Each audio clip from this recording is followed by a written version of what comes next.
Then guys is napakaangas naman po nung nilagay ni Infinix. Grabe. Si Infinix. Napakaangas. Angas sa design.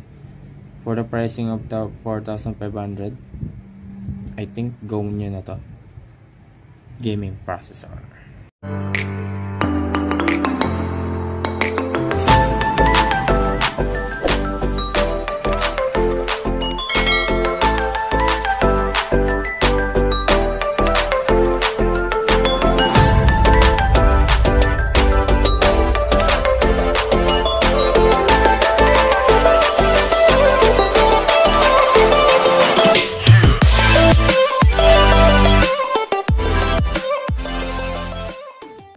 Hey, what's up guys? So welcome back again to my YouTube channel.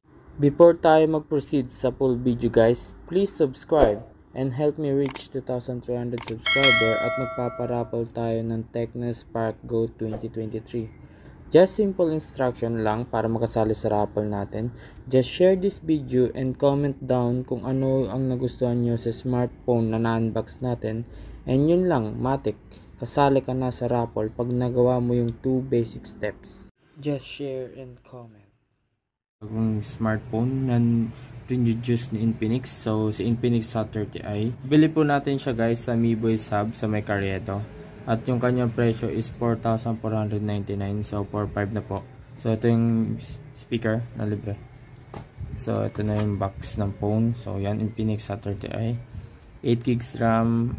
Tapos 128 GB of internal storage plus 18 watts type C.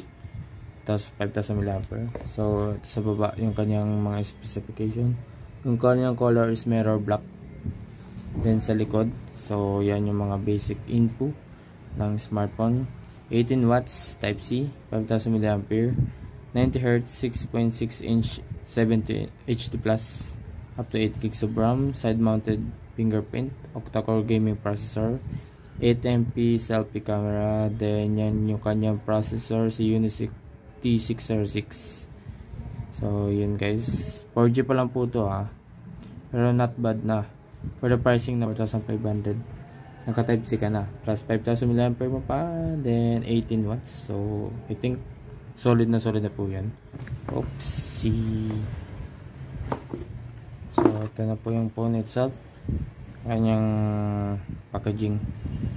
Yan, buksan natin. Tabi muna natin to, and sa box muna tayo. So yan, Infinix mga paperworks. Then ito yung resibo. Yan yung kanyang free gel case, SIM ejector pin, tapos yung kanyang type C, at yung kanyang 18 watts na power brick na puti. So yun, okay, good. Ito na po yung phone itself. So labasan natin. So ito po siya. Wow, apakaangas ng design ni Infinix. So medyo angat lang po yung kanyang camera module. May camera bump lang po, pero okay na. Color natin kay Infinix ha.30i is mirror black. So yan, may geometric design. So glossy po yan, pero apakaangas sa pagka-glossy. Yan, gandang design. Sa gilid, yung side mounted fingerprint plus volume rocker. Then sa baba is yung kanyang speaker rail, type C, microphone, and yung kanyang headphone jack. Sa kabila naman is kanyang SIM tray. Sa taas, wala. So ito na po yung phone. Isa natin. Infinix, powered by Android. So ito na po yung phone guys. So dew drop notch lang po yung design niya, parang Vivo design. So okay naman din kasi for the pricing okay na yan. So lalakasan natin yung brightness. Then yan,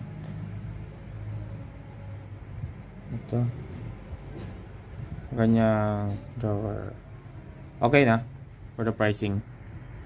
So test natin yung camera nya. So may 1 times naka HDR mode na po yan, 2 times zoom.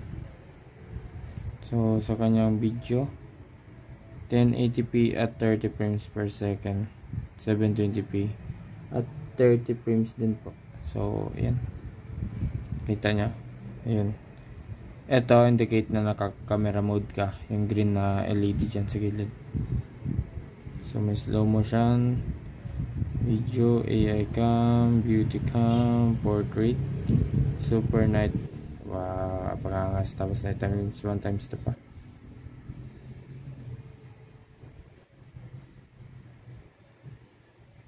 So selfie camera naman tayo kaysa ito.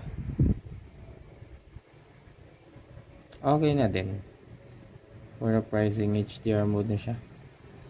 Video 1080p at 30 frames din, 720 at 30 frames. So for the pricing, okay na yan. Okay, so yan po si Infinix Hot 30i for as low as 4,500. Naka type C ka na, naka 5,000 mAh ka pa, naka 18 watts ka pa, naka side mounted fingerprint ka pa, then gaming processor na Unisoc T606. Gandang design. So yun, ano pa hinihintay nyo guys, bilhin nyo na po si Infinix Hot 30i. Napaka solid.